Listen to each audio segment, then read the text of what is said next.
Jusqu'où ira donc l'escalade entre la Turquie et l'Union européenne? Le président turc Recep Tayyip Erdogan, après avoir fait allusion au nazisme, accuse maintenant l'Allemagne de soutenir les terroristes, plus particulièrement Angela Merkel. On en parle avec nous ici en plateau. Didier Billion, vous êtes directeur adjoint de l'IRIS, co-auteur de l'année stratégique 2016, paru aux éditions Armand Collin. 2017. 2017 maintenant, puisqu'on est en 2017, pardonnez-moi. Alexis Bachelet, vous êtes député socialiste des Hauts-de-Seine et porte-parole du candidat Benoît Hamon.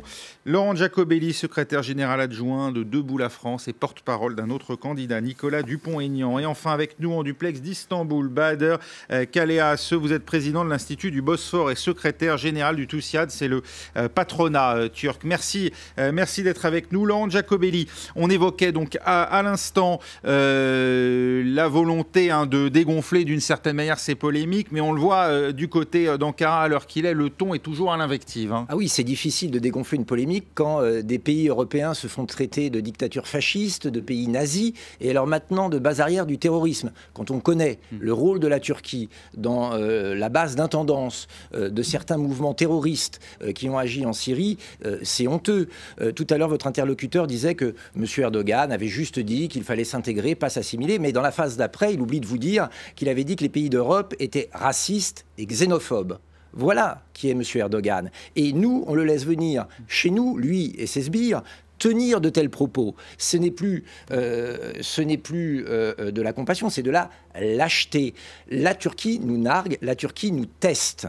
Nous avons donné déjà 5 milliards à la Turquie pour l'aider à son adhésion à l'Union européenne, car il y a ça aussi qui nous pend au nez. Il y a encore 5 milliards à venir d'ici 2020. On lui a donné 3 milliards pour l'intégration des réfugiés. Il y a encore 3 milliards à venir. Ce sont 16 milliards que l'Union européenne a donné, nos impôts. Oui, l'intégration des réfugiés que l'Union européenne ne veut pas sur son sol, il faut quand même le préciser. Sauf que ça n'a, contrairement à ce peut-être que vous en voulez maintenant, vous voulez qu'on ait plus de réfugiés, c'est ça? Mais tout ça, c'est la politique de Mme Merkel que nous payons, y compris les citoyens français. Or, Mme Merkel a une relation historique avec la Turquie qui n'est pas la nôtre. Nous devons avoir une politique ferme envers M. Erdogan, ne pas céder et ne pas réagir comme des enfants apeurés, comme le ferait M. Hollande quand il nous fait du chantage. M. Erdogan a reçu 16 milliards de l'Union européenne, il la traite de raciste et vient tenir des meetings jusqu'à sur nos territoires, appelant à se venger, ce sont ces termes, de nos pays. Cela est inacceptable et j'avoue que j'envie les autres pays européens qui ont des chefs d'État un peu plus dynamiques et courageux que le nôtre et qui ne laissent pas faire ça sur leur territoire. Et nous devons, nous aussi, réagir. Alexis Bachelet, vous dites-vous, on l'a entendu au début de cette émission, que ce qui est en train de se passer là aujourd'hui n'arrive pas par hasard, c'est un contexte politique particulier. En Turquie, avec ce référendum dans un mois, et puis aux Pays-Bas, on est à l'avant-veille d'élections législatives qui voient le Parti de la Liberté, l'extrême droite de Geert Wilders, à un niveau très élevé et qui fait son miel d'une certaine manière de ce qui est en train de se passer. Est-ce que c'est un piège que d'une certaine manière la Turquie est en train de tendre aux Pays-Bas? Est-ce qu'il y a la volonté, alors Mark Rutte a dit non, mais est-ce qu'il y a la volonté de faire basculer certains pays peut-être vers le radicalisme, vers l'extrême droite, un peu à la manière de ce qu'a fait la Russie aux États-Unis? En tout cas, je crains que M. Erdogan soit extrêmement préoccupé par le résultat de son propre référendum, comme Didier Billion l'a rappelé tout à l'heure, et qu'il instrumentalise cette crise diplomatique pour essayer de souder la population autour de lui et de faire basculer le référendum dans le bon sens. Et de ce point de vue-là, les gens qui, en Europe ou ici, par exemple, sur ce plateau, se félicitent de cette stratégie de la tension et veulent accentuer le bras de fer, en fait, sont les complices de M. Erdogan et lui facilitent la tâche dans le fait de faire basculer son peuple vers un régime autoritaire, puisque c'est bien de cela qu'il s'agit dans ce référendum. Il ne faut pas réagir, il ne faut pas se montrer solidaire de l'Allemagne, par exemple, lorsqu'elle se fait taxer de nazisme ou des Pays-Bas. Absolument, maintenant. il faut condamner ces propos de M. Erdogan qui sont absolument scandaleux, mais ne pas être dupe de la stratégie de tension et donc mesurer nos propres propos et ne pas alimenter cette crise avec des propos qui montraient encore en escalade, ce qui semble être le cas de certains hommes politiques français qui voudraient que nous montrions nos muscles pour finalement quoi? Bien pour faciliter la tâche à M. Erdogan, qui veut se victimiser, qui veut prouver que les États d'Europe se liguent contre lui et finalement faire en sorte que son peuple, qui aujourd'hui est hésitant sur le chemin à suivre, qui ne veut pas forcément l'aventure, parce que c'est l'aventure que M. Erdogan propose, il propose de transformer officiellement son pays en régime autoritaire. Il l'a déjà fait par le passé, il a pris des mesures liberticides, il veut accentuer ce pouvoir personnel. Alors peut-être que certains candidat à l'élection présidentielle, M. Dupont-Aignan, rêve d'avoir les pouvoirs de Erdogan, qui considère que finalement il faudrait peut-être arrêter des journalistes, interdire des réunions, c'est peut-être ça leur fantasme. Moi, ça n'est pas le mien. Je ne pense pas qu'on puisse répondre aux attaques contre les libertés en Turquie et ailleurs de M. Erdogan en menant la même politique que lui. C'est en utilisant des outils il faut autoriser ces ministres à faire campagne Donc ici. il faut leur répondre. Oui. Il faut qu'on puisse nous rester des États de droit. Oui. Et à partir du moment où ces réunions, elles sont dans un État de droit, dans nos règles à nous, si elles ne sont pas enfreintes, oui, il faut bien sûr que nous respections notre Constitution, notre État de droit, et que surtout, nous ne facilitions pas la tâche à M. Erdogan, qui lui est clairement dans une stratégie de la tension, du bras de fer, mais à des fins politiques, pour lui-même se renforcer dans son pays. Est-ce que nous voulons renforcer M. Erdogan? Alors continuons à faire de l'escalade. Moi, je vous le dis, la France est un pays qui est aux côtés des adversaires de M. Erdogan. Nous soutenons les partis politiques turcs. On ne se fait pas instrumentaliser. Non, au contraire, nous combattons M. Erdogan. Quand on dit oui, vous n'êtes pas courageux parce que... Mais le courage, c'est de soutenir des partis politiques kurdes qui ont leur siège en France, qui se battent en France. C'est de soutenir les opposants en France de M. Erdogan et de les aider à se réunir, à s'organiser et à contrer cette politique. Didier Billion, ce qu'il faut bien comprendre aussi, c'est que le principal parti de l'opposition parlementaire, le Parti républicain du peuple, qui est un parti kémaliste, donc que tout oppose politiquement à M. Erdogan, un parti laïque, un parti qui défend la laïcité, qui défend les valeurs de la République de Turquie, a lui-même exprimé son désaccord avec les mesures d'interdiction qui étaient prises par certains pays européens. Donc il ne faut pas voir les choses en noir et blanc. Il faut bien comprendre qu'en Turquie même, il y a des hommes, des femmes, des partis qui résistent à la volonté de M. Erdogan de détenir tous les pouvoirs et qu'il serait absolument dramatique de les laisser de côté, de les lâcher. Pour ma part, je suis par exemple totalement opposé à un vote qui a été réalisé au sein du Parlement européen il y a 3 mois, indiquant qu'il fallait geler le processus de négociation avec la Turquie. C'est totalement contre-productif. C'est parce que justement la Turquie est dans une situation difficile aujourd'hui qu'il faut maintenir le maximum de liens avec celle-ci, être ferme. De ce point de vue, pour moi, il n'y a aucune ambiguïté. Nous ne pouvons pas accepter que M.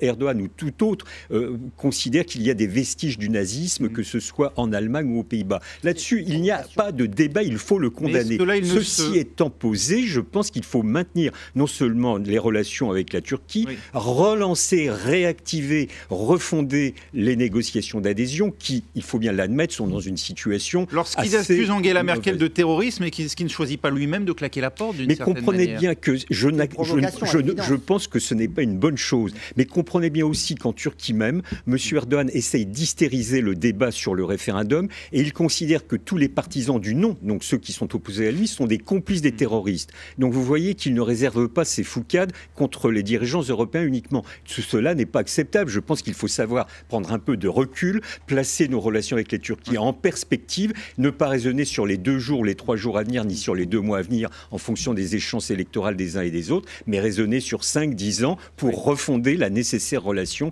que nous devons avoir avec la Turquie. Laurent Jacobelli, on a dit que vous n'êtes pas d'accord avec un dirigeant qui accuse ses futurs partenaires de terrorisme, si c'est effectivement le souhait de Recep Tayyip Erdogan de maintenir les négociations d'adhésion. Non seulement je ne suis pas d'accord, et surtout je pense que ça devrait servir de leçon aux dirigeants de l'Union européenne et de rayer une bonne fois pour toutes cette idée farfelue, saugrenue d'intégrer la Turquie à l'Union européenne, ce contre quoi nous sommes vent debout avec Nicolas Dupont-Aignan. Jamais ça n'arrivera avec nous. J'aimerais quand même... Pour autant, il faut rompre le dialogue complètement avec un pays qui aujourd'hui héberge sur son sol 3 millions de réfugiés. Absolument pas. Il ne faut absolument pas rompre le dialogue avec la Turquie, mais il faut être ferme et ne pas accepter de se faire insulter sur notre propre sol. J'aimerais quand même répondre à M. Bachelet et m'étonner qu'aujourd'hui sur France 24, le signal que les socialistes envoient au monde, c'est que la France accueillera donc tous les apprentis dictateurs. Non, il s'agit de ministres. Il s'agit de ministres. C'est son représentant. Et que tous les peuples qui souffrent... Dites-vous que vous fermerez la porte de la France à tout représentant d'un pays dont le gouvernement ne convient pas. Je vous ai laissé parler. Je vous ai laissé parler, je parlerai. Laurent Jacobelli, c'est sous Valéry Giscard d'Estaing que la France a accueilli l'ayatollah Khomeini sur son sol. Je terminerai ma phrase. De la gauche ou de la droite. Je terminerai. J'ai dit en plus, il me caricature. Est-ce que je peux terminer? Non, mais vous me caricaturez. Caricature et demi alors. Non, vous me caricaturez. Je vais continuer de parler. Je continuerai de parler. Bien sûr. Nous envoyons le signal qu'un représentant d'un apprenti dictateur est le bienvenu sur le sol français. Je pense, à mon avis, que ce n'est pas un très bon signal pour la population turque qui veut changer ça. Pour tous les journalistes, il faut être ferme. Vous êtes pour qu'on interdise des réunions en France quand ça arrange le gouvernement? Oui, clairement, celle-ci, il fallait l'interdire. Alors il faut les interdire toutes. Il faut interdire tout ministre étranger de venir tenir une réunion en France. C'est ça qu'il faut faire. On ne peut pas faire un cas particulier de la Turquie. Ou alors c'est la Turquie qui vous dérange. Si un ministre de Poutine vient, je suis sûr que vous ne prenez pas la même position. C'est marrant parce que M. François Hollande, lui, a refusé de voir M. Poutine. Non mais vous voyez, ça me dérange. Si c'est un ministre de Poutine, Parce que votre vous chef partagez VVD, les orientations de Didier François Million. Hollande. Ça ne va pas vous déranger. Laissez parler les gens, monsieur. Quand on n'a plus rien à dire, Non, mais vous bloque caricaturez. la parole. On va Il pas y a des indignations sélectives au Parti Non, pas du socialiste. tout. Je vous rappelle que c'est pas un face-à-face. Didier Billion, et ensuite on partira à Istanbul. Il n'y a pas de meeting, ou en tout cas on n'en voit pas de meeting d'adversaires de la réforme, de gens qui militent pour le non au référendum. Est-ce qu'ils tiennent meeting à travers l'Europe? Écoutez, je sais que lors des précédentes échéances électorales, différents partis politiques turcs ont pu tenir campagne et meetings en France. Pour le coup et conjoncturellement, je ne sais vous répondre. J'imagine, mais je n'en ai pas les dates, que le Parti républicain du peuple ou le Parti démocratique des peuples, qui est le parti kurdiste, vont tenir des meetings ou des réunions en France. Et ma foi, ce seraient les bienvenus. Je crois qu'il ne faut pas faire deux poids, deux mesures. Oui, si les partisans de M. Erdogan, les partisans du yes référendum peuvent s'exprimer, et je suis là tout à fait favorable aux décisions qui ont été prises par le gouvernement français hier. À Metz, eh bien, les choses se sont dites. Je ne crois pas avoir entendu que le ministre des Affaires étrangères ait injurié la France lorsqu'il a tenu meeting hier après-midi à Metz. C'est pas tout à fait. Non, ils ont même plutôt félicité la France de leur avoir laissé l'occasion de participer. Pour revenir à votre question, je souhaite pour ma part que les autres partis, les partis partisans du non à ce référendum, puissent aussi, s'ils en ont les forces et les moyens, organiser des réunions d'information ou des meetings sur le sol français. Bader Kaleas, vous êtes avec nous en direct d'Istanbul. On a entendu ces derniers jours la Turquie, le président turc notamment Erdogan, accuser l'Europe de militer ouvertement pour le non-référendum. Est-ce que c'est une perception qui est partagée de chez vous à Istanbul? La société turque est très pluraliste, donc il n'y a jamais un accord sur ce genre de propos.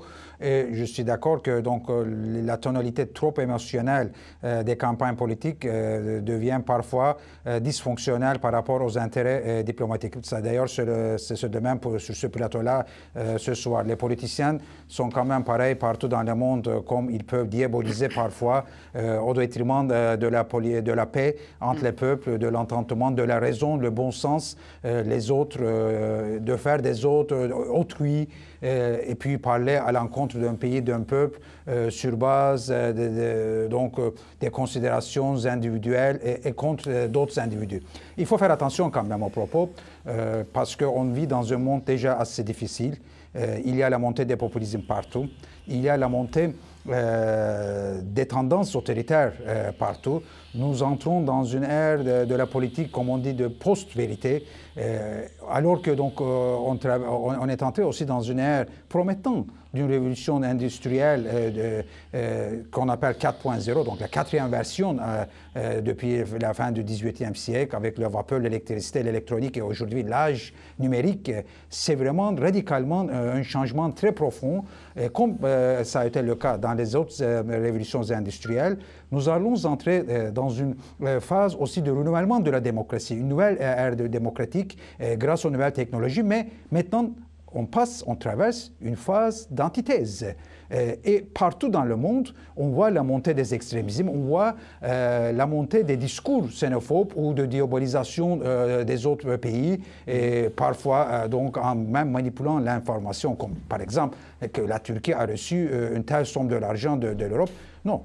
Tout le monde sait bien que c'est un financement des projets de l'Union européenne concernant les réfugiés sur le sol turc. Ce sont des projets qui sont financés, pas le budget de l'État turc. Mais il y a d'autres propos comme ça, mais ce n'est pas grave. C'est ça qui est, ce qui est intéressant, c'est que maintenant, partout dans le monde, et aussi bien en Turquie, évidemment, qu'en Grande-Bretagne, on a vu, aux États-Unis, en France, vous êtes en train de vivre vraiment une ère de peur. Avec la montée du Front National et les autres xénophobes aux Pays-Bas. Donc il faut faire attention. Ce pacte migratoire, il est menacé aujourd'hui, Bader Kaleas. Le ministre turc des Affaires européennes, Ömer Çelik, lui l'a dit aujourd'hui, et il laisse entendre qu'il faut un réexamen de ce pacte de lutte contre l'immigration clandestine entre l'Europe et la Turquie. Est-ce que d'après vous, c'est effectivement ce qui risque de se passer? Est-ce que pour vous, les négociations d'adhésion sont bien mal engagées désormais pour la Turquie dans l'Union européenne? Oui, c'est justement de ça que je parle. Quand je partage mes soucis, mais ce n'est pas seulement concernant l'Union européenne, mais aussi pour la Turquie. Non, ce sont des tendances vraiment négatives, autoritaires, populistes, de post-vérité, une entité, un moment d'antithèse.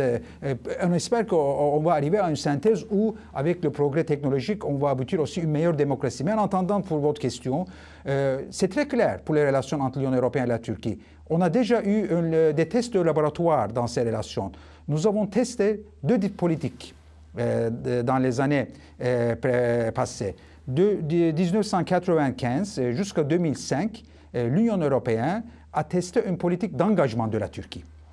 L'union douanière, et puis la Turquie est devenue officiellement un pays candidat, puis on a ouvert les négociations d'adhésion. C'était avant l'avènement de l'AKP au pouvoir, hein. Non. Non. C'était pas le cas. L'AKP était venu au pouvoir et le processus a même accéléré durant le pouvoir d'AKP. Et les rapports de l'Union européenne ont fait l'éloge du gouvernement d'AKP. Aussi, les gouvernements français, des Pays-Bas, de l'Allemagne ont fait l'éloge des gouvernements de AKP sans aucun doute. Et durant ce décennie d'engagement de la Turquie, on a testé une politique et on a testé la conditionnalité européenne. On a testé la force transformatrice de l'Europe sur un pays candidat et comment ce facteur européen peut transformer positivement la démocratie et aussi le progrès socio-économique d'un pays, comme ça a été le cas avec l'Espagne ou bien la France avec les critères de Maastricht, par exemple. Des facteurs exogènes tels que la conditionnalité européenne, parfois, peuvent jouer un rôle très positif et ça a marché.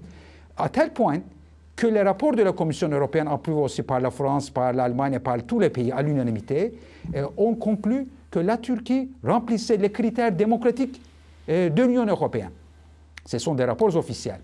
Et à partir de 2005, on a testé une autre politique. C'était la politique de non-engagement de la Turquie. Oui. C'était parce que Chypre étant devenu membre de l'Union européenne, alors que les Turcs avaient accepté le plan de paix des Nations Unies, soutenu aussi par l'Union européenne, les Chypriotes du Sud avaient refusé, et Chypre a commencé à utiliser son pouvoir de veto, ainsi que durant la présidence, la France... On ne va pas refaire dans le détail toutes les étapes, on a compris effectivement. Non, mais ça c'est important. Et les résultats sont très clairs. La politique de non-engagement, en plus, évidemment, des problèmes 100% créés par la Turquie. Je ne dis pas que c'est à cause de l'Union européenne seulement. La Turquie elle-même est le premier coupable. Mais l'Union européenne s'est retirée de l'équation. Et quand l'Union européenne s'est retirée de l'équation, pendant 10 ans, on a un autre résultat du test de la laboratoire. Et ce test est très clair. Les conclusions disent que quand on n'engage pas la Turquie dans le sphère d'influence, des intérêts et des valeurs européennes, l'Europe perd, la Turquie perd, la démocratie perd. Merci. Alors, qu'est-ce qu'il faut faire? Oui. On va demander justement à Alexis Bachelet, ça illustre un peu ce que vous disiez tout à l'heure. Est-ce que vous êtes d'accord avec cela? C'est parce que l'Europe, d'une certaine manière, et pas seulement, c'est ce que disait Bahadır Kalahasse, il y a une responsabilité aussi, bien sûr, du pouvoir en Turquie. Mais l'Europe, de son côté, a un peu sapé les bases de la relation en montrant de manière trop nette pour un certain nombre de pays qui ne voulaient pas de la Turquie dans l'Europe. Enfin, écoutez, c'est quand même un secret pour personne, et le vote britannique sur le Brexit l'a rappelé cruellement. Le projet européen est en panne aujourd'hui. Il est en panne à 27. Il est même en panne à 19, puisqu'on n'arrive toujours pas à avoir une gouvernance de la zone euro. Donc, pardon, mais avant d'envisager une extension des frontières de l'Union, que l'Union européenne règle la crise démocratique, la crise politique. Oui, mais certains sont allés plus loin en disant jamais la Turquie. Et donc, le sujet, ça n'est pas cela, pardon de le dire. Le sujet, ça n'est ni d'ailleurs de faire un débat sur le rejet ou l'adhésion de la Turquie, qui n'est pas du tout à l'ordre du jour. Ça n'est pas non plus de faire un débat sur des meetings qui se tiennent ou qui ne se tiennent pas. Là, c'est vraiment le petit bout de la lorgnette. C'est très politicien au sens de campagne électorale où on instrumentalise ce qui se passe. Le vrai sujet, c'est effectivement, la place de l'Europe, la situation de l'Europe, je viens de le dire, et aussi la relation avec la Turquie. Et je pense que de ce point de vue-là, ce qui se passe aujourd'hui, d'ailleurs c'est ce qui est dit en creux un petit peu par votre interlocuteur, la Turquie s'éloigne du continent européen, du projet européen. Quelles sont les valeurs auxquelles nous, Européens, sommes attachés? D'abord, en premier lieu, le droit de l'homme.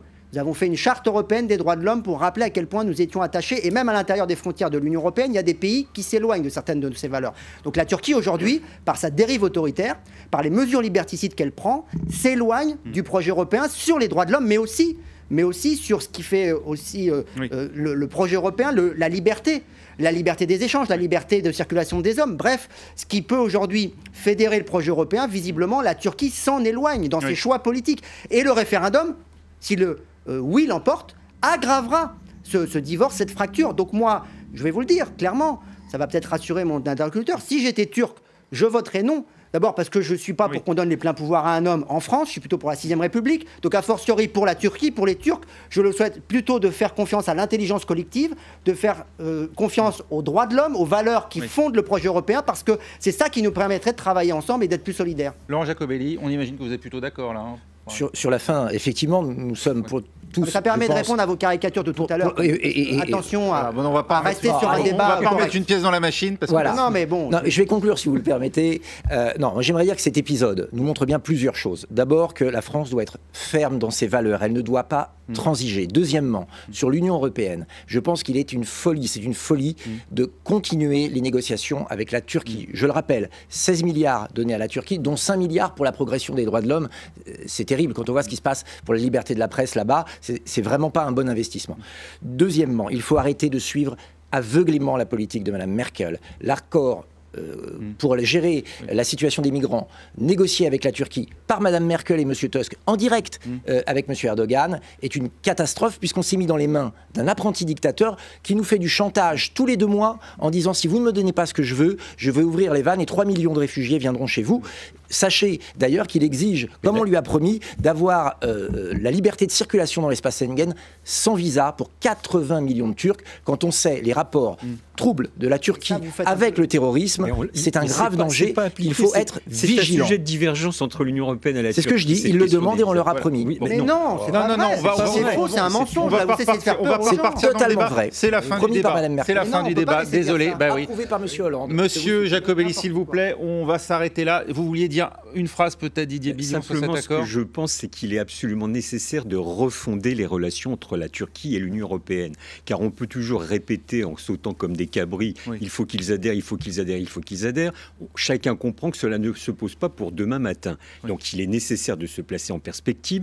Oui ou non, nous, Union européenne, avons-nous un intérêt à stabiliser, à aider à la stabilisation de ce pays qui était à la charnière d'un monde en pleine ébullition, en plein chaos, avec des frontières avec la Syrie, avec l'Irak, avec l'Iran.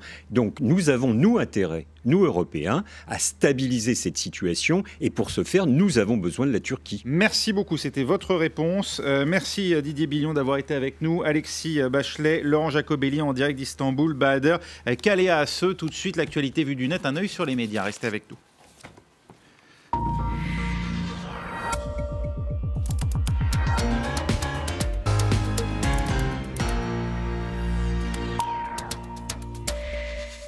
Voilà l'actualité vue du net avec Anthony Saint-Léger. Un œil sur les médias. On revient sur le sujet qui vient d'animer notre débat, la crise diplomatique entre la Turquie et plusieurs pays de l'Union européenne. Oui, une crise qui s'envenime, le torchon brûle et du côté de l'Union européenne. Et bien justement, on cherche à éteindre l'incendie. Federica Mogherini, par exemple, appelait Ankara à éviter toute déclaration excessive. En cause, on le sait, les propos de Recep Tayyip Erdogan qui accuse les Pays-Bas d'avoir des pratiques nazies et fascistes puisque le ministre des Affaires étrangères turc a été interdit de rentrer aux Pays-Bas. Alors des Pays-Bas qui ont justement du répondant face à un look turc aux abois pour le dessinateur Silo. Pas de tapis rouge, mais une interdiction donc pour le dessinateur danois. Et puis des Pays-Bas qui savent frapper fort face à une Europe divisée pour l'allemand Schopf. Parce que c'est vrai, plusieurs meetings ont été annulés ces dernières semaines en Allemagne, en Autriche, en Suède ou encore en Suisse, mais pas en France, puisque hier, une réunion publique s'est tenue à Metz où le ministre turc des Affaires étrangères y a assisté. Le Quai d'Orsay qui a justifié la tenue de cette réunion en précisant qu'il n'y avait pas de menace à l'ordre public. L'attitude du gouvernement a bien évidemment été saluée par le président turc, mais condamnée à droite comme à gauche. Pour les Républicains, c'était surtout l'occasion de rappeler qu'on était contre l'entrée de la Turquie dans l'Union européenne. Le Front national dénonçait de son côté un comportement irresponsable du gouvernement. C'était un soutien au régime tyrannique pour le Parti communiste français et le Front de gauche. Et puis la caution d'un grave glissement autoritaire pour Europe Écologie Les Verts. Seul Benoît Hamon s'est rangé derrière la la ligne du gouvernement. Alors, une attitude cynique de la part de Erdogan pour cet internaute qui rappelle qu'il y aura plus tard qui fait appel au référendum constitutionnel en revenant sur les pouvoirs qui vont se modifier puisque le 16 avril prochain, le poste de Premier ministre devrait être supprimé et puis surtout les pouvoirs du président augmentés notamment dans le dossier judiciaire et justement pour obtenir le oui, Erdogan veut convaincre l'importante diaspora en turc en Europe. Pour l'ancien rédacteur en chef de Zaman,